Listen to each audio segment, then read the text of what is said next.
cerebros, o carne, o solo matar.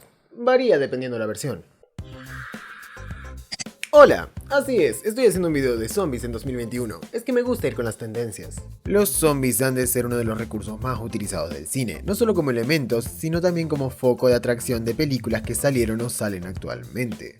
El género se ha mezclado y reinterpretado tantas veces que ha tenido muy buenos ejemplos, y otros que... bueno... Pero, ¿qué es lo que hace este género tan interesante y tan versátil? ¿Qué hace que haya películas tan buenas como 28 días después o tan malas como, no sé, Castores Zombie? Bueno, digo, no sé, no lo encalabí, me contaron. Ok, estaba muy equivocado, esa película es una obra maestra, tengo que cambiar el guión ahora mismo. Así que esto es Tren no Busan.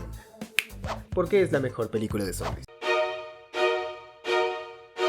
En las películas de zombies hay una obvia distinción a la hora de poner el foco. Dependiendo del género con el que se mezcle, zombies pueden englobar lo que sea, pueden ir por el terror, la acción e incluso la comedia. El elemento ha pasado por muchas manos y dependiendo de qué se busque retratar, esto varía. Películas como Shaun of the Dead y Guerra Mundial Z buscan explorar el inicio de una infección zombie, pero mientras que una se basa en una cierta cantidad de individuos sobreviviendo por medio de un guión lleno de conveniencias, que hace al humor, obvio no estoy criticando la película, la otra hace una épica del concepto, haciendo que nuestro protagonista salve el mundo. Y bueno, si alguien va a salvar el mundo, ¿por qué no Brad Pitt? Acompañado del sorprendente sabor de Pepsi. Aunque por simple concepto, la empatía, pese a ser una comedia, recae en Shaun of the Dead, puesto que las mejores cosas de los zombies nunca fue la épica sin más. Si no, pregúntenle a Army of the Dead. No, Batista, ¿qué haces acá? Yo te quería. Los zombies resultan genuinamente interesantes. Todos conocemos el ente paranormal que suele acechar a un individuo, pero los zombies son eso llevado a gran escala.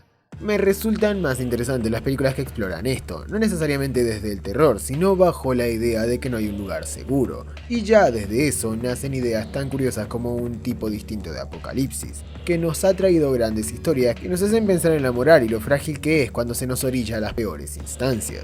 La verdad es que yo no quiero saber qué tendría que hacer si tuviera que elegir entre mi familia o el último paquete de hierba del mundo. Pero esto se ve más en el uso de sus distintas partes, ya que podemos dividir estas películas en dos versiones, durante y post-infección. También están las pre-infección, pero esas son todas las películas que vemos donde nunca aparecen zombies. Humor. Así, películas que se tratan de la infección en sí suelen prestarse más para la épica o la acción, con sus debidas excepciones, por supuesto, pero ideas como un mundo adaptado al estilo de Cargo o esa de Schwarzenegger son imposibles de adaptar mientras el apocalipsis recién empieza. Sin embargo, sigue ahí, el factor humano. Mientras más te adentras en estos temas, más relevante se va volviendo. Temas del apocalipsis que reflejan cosas como la moral o ideas que cuestionan las mismas acciones del ser humano. Teniendo en cuenta esto, el género es muy variado, pero dentro del durante la infección, la acción cinépica, la comedia y un gran factor humano, ¿cuál es el mejor exponente? Pues la del título del video, obvio.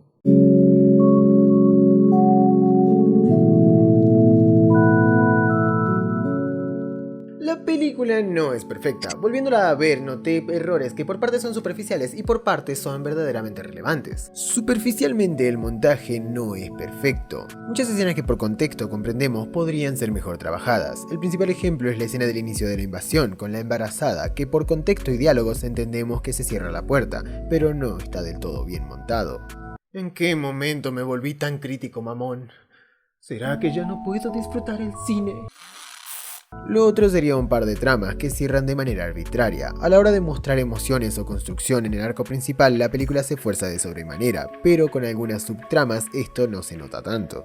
Dicho esto, analicemos sus aciertos. La película plantea bien los elementos, y en este caso precisamente están construidos de forma en que se sientan como un vínculo con los protagonistas y a la vez incluso una crítica. Muchas películas exploran a través de la ficción conceptos críticos. Un gran ejemplo de esto es Godzilla y la alegoría a las bombas atómicas. Así podemos hilar los problemas del inicio con el protagonista y el futuro desenlace, que a la vez es giro de trama y a la vez desarrollo. puesto que la película habla mucho del concepto de la responsabilidad, habla mucho del factor humano, es lo que quiere mostrar. El personaje principal tiene un arco que lo refleja. Él empieza como un hombre austero, adicto al trabajo que no solo carece de ética laboral, sino también personal, ya que una vez demuestra una negativa en sus acciones en el laburo, vuelve con su hija y nos enteramos que estuvo ausente en su presentación y que le regaló lo mismo 2 veces. Tanta es su ignorancia respecto a su hija que ésta busca huir de él, sin importar lo mucho que lo aprecie. Y aquí es donde se presenta un interesante dilema. ¿Es la vida laboral del protagonista realmente lo que lo impulsa a ser así? ¿O es acaso ese mismo actuar lo que lo llevó a llegar tan lejos en un empleo que requiere poca ética? Y esto se ve mucho en producciones coreanas, como por ejemplo el juego del calamar, donde se habla y se explora bastante de este progreso brutal que ha vivido el país, donde la idea no es criticar siempre el sistema en sí, sino el factor humano detrás de este. Un mal hombre, o en este caso, un mal padre, puede perfectamente ser un mal jefe o un trabajador de moral dudosa. No toda película de estas criaturas y de este género llevan a plantear este tipo de dilemas, que la vuelven más profunda de lo que podemos percibir a plena vista. Así, en el momento en que cumple su único acto de bondad con su hija llevándola a Busan, porque el tren va a Busan, o sea, era muy fácil poner el título, perdón. El personaje no deja de tener estos despliegues de apatía respecto a otros, cosa con la que estés más o menos de acuerdo. Evidentemente la película lo ve como algo negativo, no solo en este contexto, sino en general, y en un diálogo la nena lo resume todo. En momentos así piensa en ti, ¿entendido? A la abuela también le duelen las rodillas. Te cabió, flaco. El bien por el bien, nada más. Y en este punto, y como paréntesis al arco principal, aunque no tanto realmente, se empiezan a presentar nuestros secundarios, que como dije son genuinamente buenos. Como las ancianitas, que son un punto moral interesante en cómo se cuidan entre ellas, y al ser ancianas apelan mucho a la empatía del espectador, al ser vulnerables. Pero si algo puedo atribuirle sin ningún tipo de miedo a la película es que hasta en sus más pequeños aspectos sabe presentar cierto desarrollo de personajes, puesto que las ancianas están construidas para que tú empatices con ellas, pero de todas formas una de ellas dice esto. ¡Qué terrible! La gente protesta por todo hoy en día. En otros tiempos les habrían enseñado a comportarse. Opinión con la que dudo que quien hizo la película esté de acuerdo. Eso se llama desarrollo y moral ambigua, en menor medida, pero es genial que no todos sean un pan de Dios. También está este tipo, que se construye a medida que la película avanza, como alguien sumamente amoral, que no podemos evitar relacionar con el protagonista, porque está planteado así, incluso en su conclusión refleja las peores partes del mismo Seo Won, pero por ahora lo iremos viendo por encima. Luego tiene los más flojos, siendo el vagabundo y la pareja adolescente. El vagabundo porque en desarrollo resulta intrascendente, está pero no destaca, y salvo por ciertos momentos el personaje es más un recurso que realmente un personaje. Y luego la pareja pues sí está bien pinche rancia, con él siendo terrible simp y ella terrible hija de... Nah, ya en serio, sus interacciones nunca reflejan un real interés el uno por el otro, y como está planteado, lo termina dejando como una especie de trágica historia amorosa, que no tiene un fundamento y peca de forzada e irreal, a lo que al resto respecta. Y ahora sí, perdón, me pongo de pie, el mejor secundario y personaje de toda la película.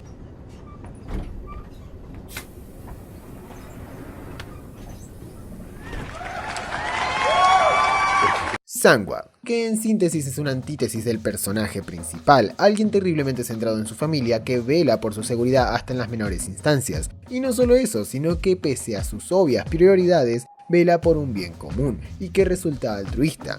En síntesis, ese es un verdadero hombre. El foco que se le da a ambos resulta del todo interesante a la hora de hacer que estos converjan. Es curioso además cómo el apocalipsis se construye de manera sutil, no solo con la intro de palomitera de zombies, sino también con elementos que poco a poco nos van dejando ver el caos general, que nos deja entender que las cosas avanzan a un ritmo agigantado y que los protagonistas se salvan por muy poco. Además de que el elemento detonante es esta chica, que es curioso cómo se plantea la escena en el momento en que todos la ignoran, aportando esta ignorancia colectiva que la película critica, aunque en el fondo no hubiese servido de nada. Pero esto no es una review, así que aligeremos la marcha. Algo que me resulta genuinamente interesante es el planteamiento con cómo juega la película con los espacios. Una película puede durar una eternidad en un solo espacio y ser muy entretenida, o puede simplemente estar unos minutos en uno y ser inaguantable. Es interesante que la película sepa plantear los ritmos sabiendo manejar elementos del espacio, el cómo los zombies los ven y los atacan, el concepto de poder dejarlos ciegos, o su condición tan salvaje, da como resultado situaciones bien planteadas. No es para nada lo mismo la escena del vagón a oscuras con gente escapando, con la de ellos luchando para alcanzar a sus respectivas familias, a la escena de la estación. Los zombies resultan versátiles y sin necesidad de entrar de lleno en otros géneros, sabe explorar distintas sensaciones, ya sea incertidumbre, adrenalina, suspenso o rabia asesina. Pero retrocedamos para concluir y volvamos al punto inicial, el factor humano. La película aboga por la idea de que la maldad del ser humano se refleja en cada nivel social y busca que esto se transmita una vez más en el protagonista. Su vínculo moral más importante es su hija. Ha ignorado sistemáticamente cualquier otro tipo de acercamiento a la bondad. Incluso empieza como este personaje concluye más adelante, cerrando la puerta a una persona que lo necesitaba. El personaje ignora al resto, pero aquí es donde la película se construye brutalmente gracias a la dicotomía del personaje de Sangwa, quien nos deja muy en claro que esta forma de vivir es terriblemente contraproducente en esta impactante escena.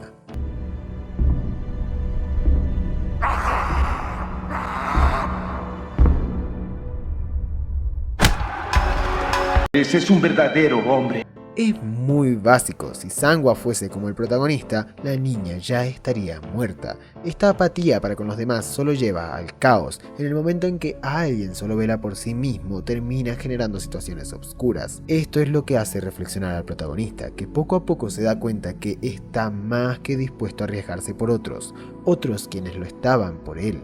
Empieza a entender el valor de sus vínculos más allá de sus contactos, porque cuando todo se va, ella es quien se queda. Entonces, el primer despertar moral del personaje recae en cuando admite su responsabilidad. Es parte de una jerarquía, sí, ni siquiera estaba en la cima, pero al ignorar y acatar las cosas sin consideración termina haciendo daño. Y entre todo eso, descubre la culpa por sus acciones.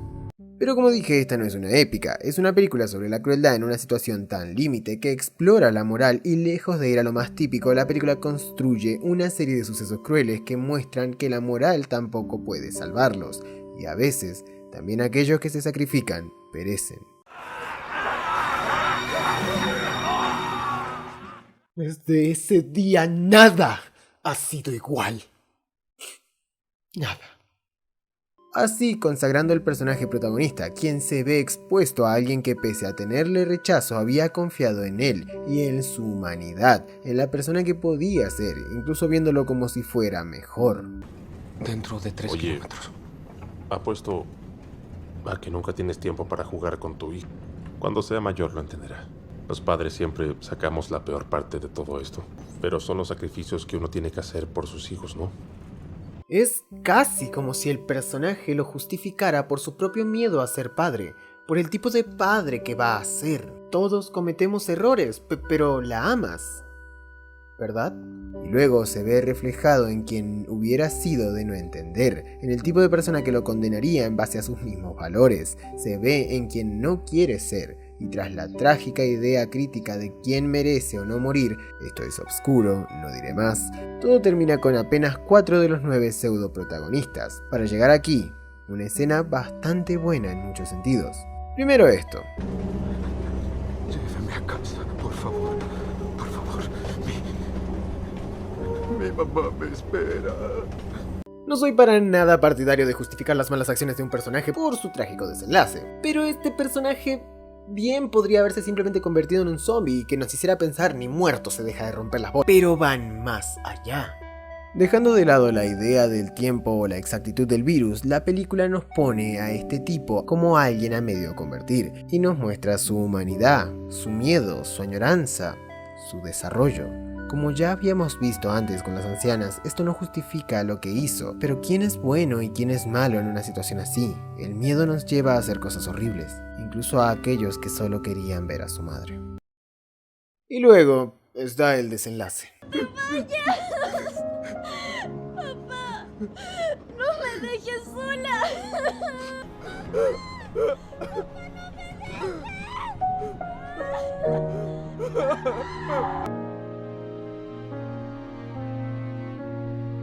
Es increíble que se le ponga tanto énfasis al factor humano en una película así. Este arco, pese a ser trágico, resulta perfecto. Una vez más, pese a todo lo que tenía y había construido el personaje, tras arriesgar 1000 veces su vida, en su último momento piensa en su hija y todo lo que significó.